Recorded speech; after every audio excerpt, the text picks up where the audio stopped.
You ask Tiger to solve. This deals with linear equations with one unknown. The final result is y equals -2. Let's solve it step by step.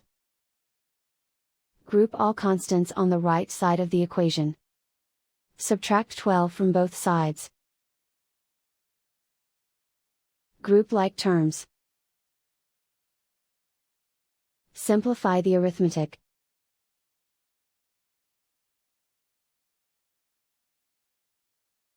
Isolate the y. Divide both sides by -6. Cancel out the negatives. Simplify the fraction. Move the negative sign from the denominator to the numerator.